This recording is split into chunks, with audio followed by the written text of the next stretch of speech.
Hi guys, my name is Kelly Kirk and I am a certified peer support specialist in Richmond County, North Carolina.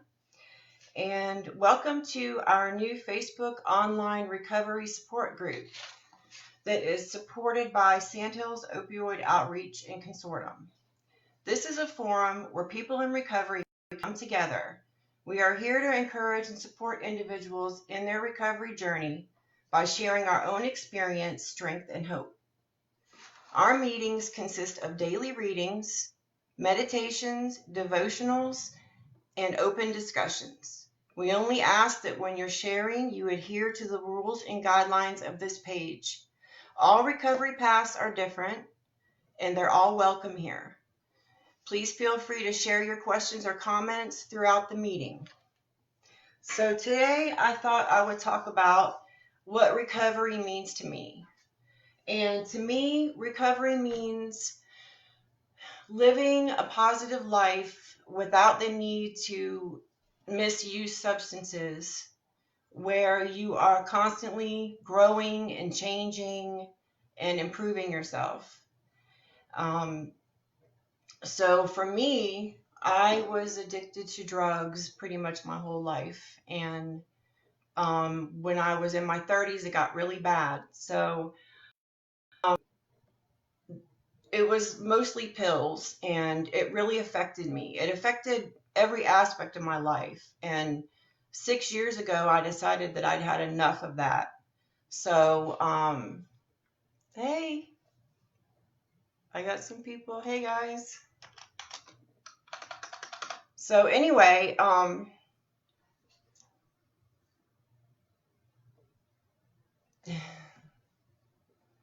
one of the things that really helped me was realizing that my thinking was all wrong.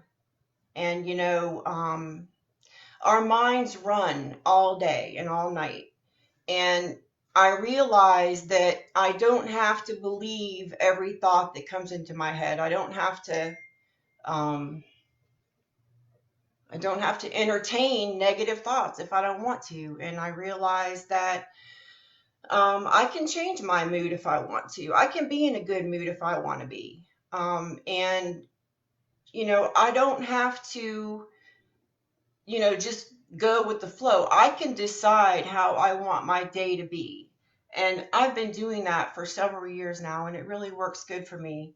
Another big part of what recovery means to me is having a relationship with God. I really lean on Him, and I know everybody has their own interpretation of who they think God is, and I respect that. But for me, I'm very close with him. I talk to him all day, and he helps me with a lot of things, everything really. I think in recovery, it's really important to know your weaknesses. Um, if you, if you realize that when you get upset, that's typically when you use, then you need to really work on that moment when you start feeling upset. If you can realize that you're starting to get upset, you can kind of distract yourself away from that. It's all about really getting to know yourself and what makes you tick. And usually when we use, it's to bury pain or to escape our reality. And I think the key to being able to stay in recovery is to change your reality, to have goals, and make sure that you can reach your goals using baby steps. If you look at an issue that you have to take care of that's just so overwhelming, if you break it down into smaller steps, you can just chip away at it rather than trying to just overcome it all at once. So I see we have Cindy and Stephanie Hoover and Taylor, all peer supports. And they're going to be, most of them will be coming on here too eventually on different days. We're going to have different people. And the reason we're doing this is because with the coronavirus and everything, a a lot of meeting places are closed or other ways that people can get support are not available. So we wanted to have a way to bring some support into you where you're at. So we're hoping that we'll have some people come on that, could really use some support coming from someone who's been there. Because all of the peer supports are people in recovery. So it can be done. It's being done, and you can do it too. You just need to make that decision. That's the one thing you need in recovery is that decision that, you've had enough of this and you're willing to change and you're willing to make changes, because you have to make a lot of changes. I know for me, I went to rehab a lot, and I would come home and everything would be the same except for the drugs weren't there. So I would always end up going back to them because nothing else had changed. I was still thinking the same way, my environment was the same, and so I was never successful. So it's really important to have a recovery plan.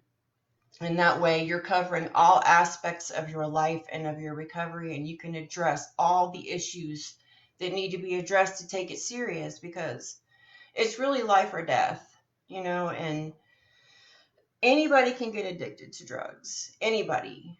And there's still a huge problem with stigma. A lot of people that don't really have any firsthand knowledge tend to think that people that are addicted to drugs are somehow weak-minded, or they don't have any willpower, or why don't they just stop, and that's not reality. Reality is all it takes is one time, and your mind changes, your brain chemistry, and the way that your neurons function, it all changes when you're an addict, and it's something that you'll have to deal with your whole life. And so it's really important to put some things in place that are going to carry you through. And I know for me, I'm changing and growing, and I can feel it. It's like every year I learn so much more and I grow, and I'm constantly trying to work on my shortcomings. And, it's not easy, but it can be done.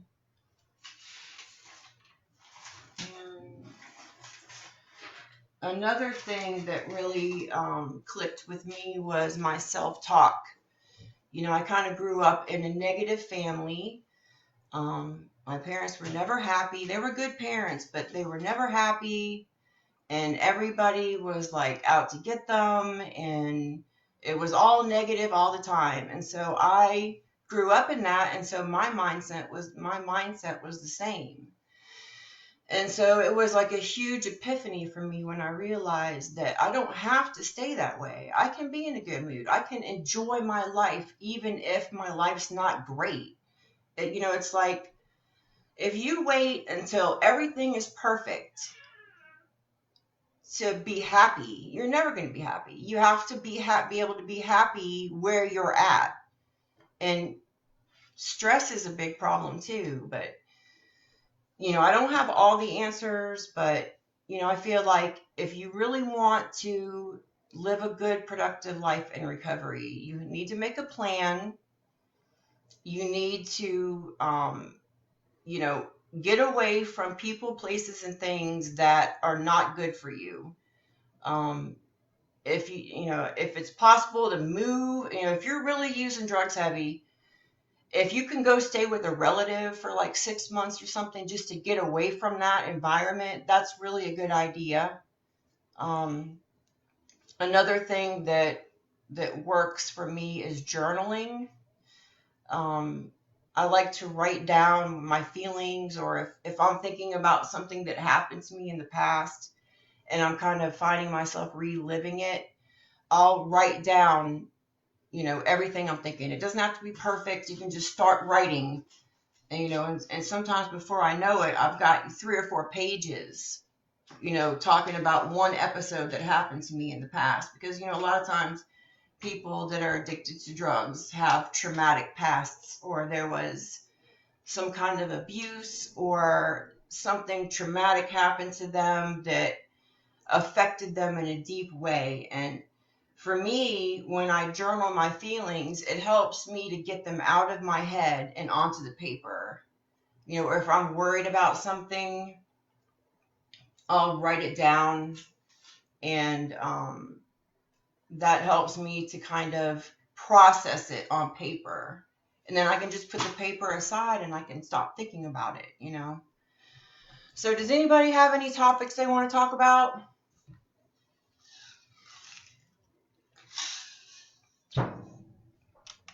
Let's see. Is Stephanie Hoover still on here? Let's see.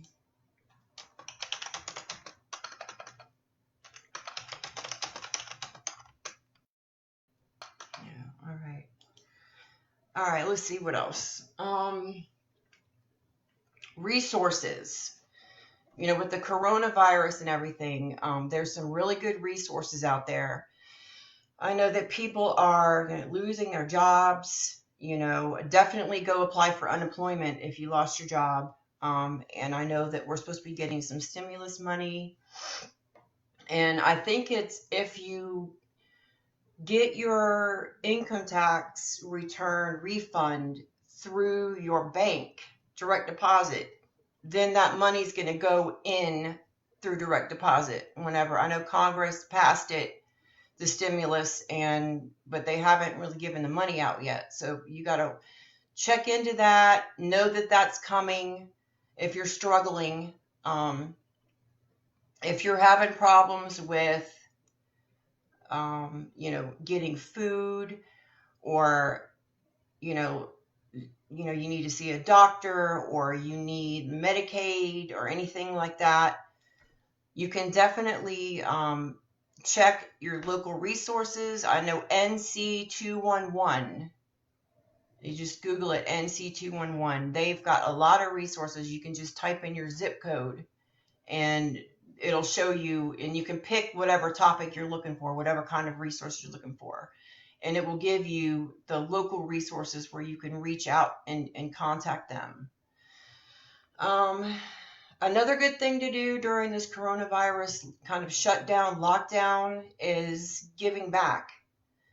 I find for me, I spent a long time being really selfish and worrying about my needs and why wasn't I happy and what about me, and I found out the hard way, the long way, that if you help other people, even just for a minute, first of all, you get out of your own head and you stop thinking about you and you think about others.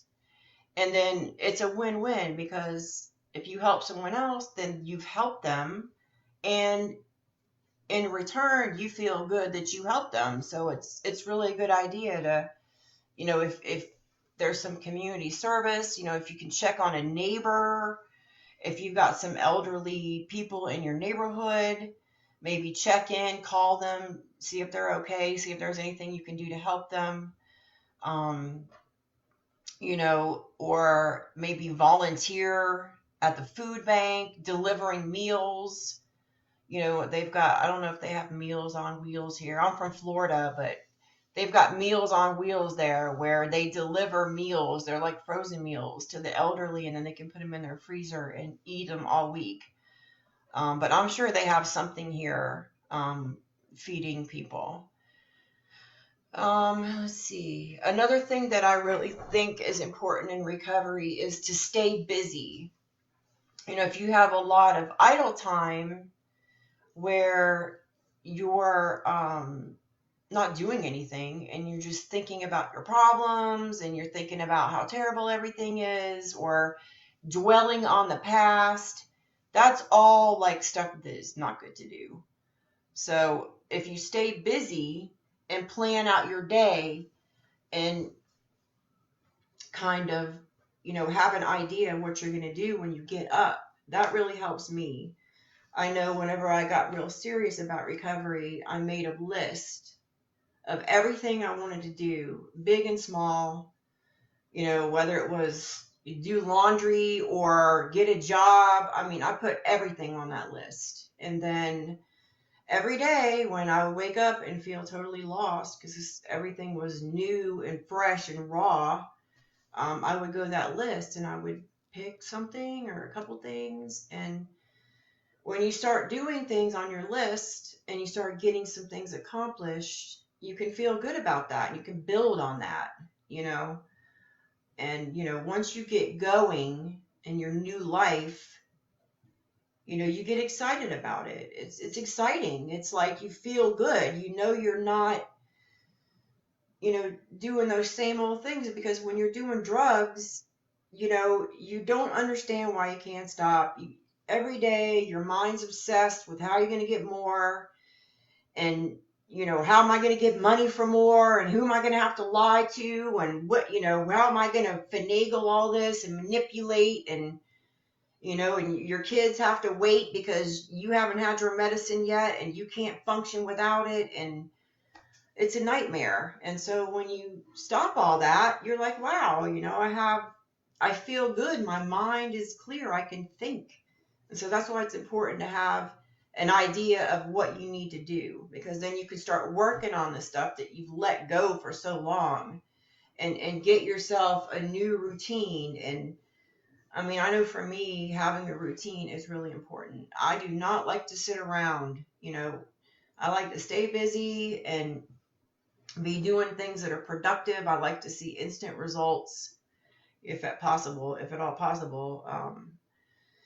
But it's really important to stay busy and stay active, and you know, you got to watch it when you're in recovery, because a lot of times you'll start eating and you'll substitute the drug addiction for food addiction or sex addiction. It's like your mind wants to still obsess, and if you stay busy, that keeps your mind occupied. So I think between journaling and setting goals and watching your self-talk, I haven't talked about self-talk yet. Well, self-talk for me is the things that I say to myself. All day, you're thinking inside your head, you're talking to yourself. And if you're always down on yourself, that's going to show in your life. If you're like, oh my God, I can't believe I did that. What an idiot. I'm so stupid. What's wrong with me? They say never ever do that. You got to stop doing that, because you hear what you say more than you hear what anybody else says. You believe the things that you say over things that other people say. And so it's kind of weird at first, but you can change your self-talk and you can reinforce and tell yourself, you know what, I got this. I'm all right. I can do this. So what? I messed up. I can get over it. It's not a big deal. And that can really help your mood, and that can help build up your confidence, because, when you're on drugs and stuff, your self-confidence is just, it's non-existent, because you're doing stuff you're not supposed to be doing and you can't help it and you're justifying it. And it's just, you're so trapped in that cycle of addiction. And when you can break free from that, your thinking tends to still be negative and down. So it's important to kind of watch and think about what you're thinking about. It sounds kind of weird, but if you can kind of just stop and say, what have I been thinking about all day today? What have I been letting my mind do and tell me? And, am I living in the past? Am I rehashing this old trauma? Is this stuff coming up again in my mind? Because, for me, it's like, I realize that there is nothing I can do about the past. I can't change it. I can't go back and wipe it out. It's done, and so there's no sense in me thinking about what happened before, because there's nothing I can do about it. So on purpose now, I'll think on purpose. Okay, I'm not going to think about that. I'm going to think about, what I'm going to do tomorrow, or how can I make this better, or whatever the case may be. So, and it takes some practice. I still have a long way to go, but I'm much better about the way that I talk to myself and the way that I think about me and my life, and another thing that's really important is being grateful. I mean, you see all these plaques and stickers about being grateful, thankful, blessed, but really it's more than just a cliche. It's like, if you start feeling negative or down or discouraged that you can't do it, that too many things are messed up and you just can't handle it, if you just stop and think of three things that you have to be grateful for right now, like for me, I'm grateful for my iPhone. I have a pretty nice iPhone. I'm grateful for that my kids are all talking to me. There was a point where my sons didn't talk to me for like almost 2 years. So we're all getting along and they're proud of me and they're happy. So I'm grateful for that. I am grateful for this day. It's warm outside. I think the cold is over, so I'm really happy that it's warm outside. And so when you think about things you're grateful for, it puts you in a better mood. It gets your mind off the negative things, and it makes you realize that you really do have a lot to be grateful for. I mean, we're living in this country where we're free. We can say what we want. We can have things. We can pursue things if we want. Nobody's stopping us. So, I mean, really, the sky's the limit. It just depends on what you want to do with the rest of your life. If you want to spend the rest of your life, on that treadmill of drugs and just never, ever getting ahead, and every time things go bad, you go get high, and then that just makes things worse. If you can get out of that at all, I'm telling you, it can be done. If you make a recovery plan, you know, they don't have peer support specialists everywhere, but we do have them in these counties. I know we have like Moore, Lee, Montgomery, Richmond, and I think there's another one I'm leaving out. But there are supports, and you can always contact us on here too. If you just send a message that you want to talk or something, we can message with you later and help you develop a recovery plan. And basically what that is a personalized plan based on your needs and your circumstances. And it's going to be an outline of what you need to do to get yourself on track. So, that would mean that ideally you would sit down with a counselor or a peer support or a therapist or someone and talk about what your situation is and what your weaknesses are and what you need, what your resources are, and then figure out what steps do I need to take to turn my life around. And I think that that's the first step after deciding that you've had enough and you want to change. If for people that are watching this that have a family member that's on drugs or whatever, they're not going to stop until they're ready to stop. And there's nothing you can do or say to them that's going to make them want to stop. I mean, you can stop enabling them if you're enabling them. You can tell them, look, I can't help you anymore until you make some changes. And I think that's a really good idea. I recommend that. If you're enabling someone, if you are, let's say you have like a grandson that's on drugs, and every time he comes to your house, you give him money, or you let him come and go from your house or something like that. You are not really helping him by letting him do more drugs with the money you give him, or you know what I mean? So it's like you really have to think about this person that you love and what's best for them. And I'm not saying that you should cut them off or anything. I'm saying think about whether or not what you're doing for them is helping them or hurting them. And like I was saying, there's really nothing you can do to make somebody make that decision. They have to come to their own realization.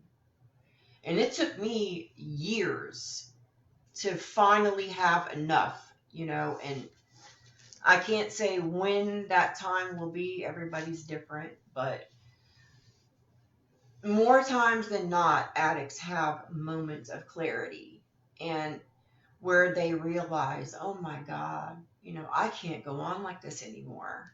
And they either just forget that and go back to the drugs, or they take action right then and there. And it's when they take action, then that's when they have a chance to get on their own road to recovery. And there are lots of resources available. Um, the internet is loaded with rehabs and all kinds of, helpful articles, and, you know, there's always NA meetings and AA meetings and support groups just about everywhere in the whole country.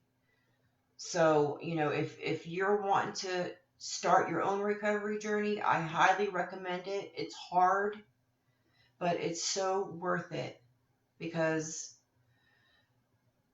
you get your life back. And it's like, it's amazing. It's amazing.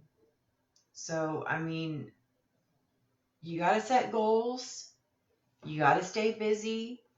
I know for me, a big thing that helps me is keeping a calendar. I think I did some damage to my brain with all the stuff I took, and so my memory's not that good. So I always keep a calendar. And anytime that I have an appointment or I have to be somewhere, or somebody expects something from me on a certain date and time, I write it in my calendar on my phone, and then I set reminders, and that way I'm not going to forget.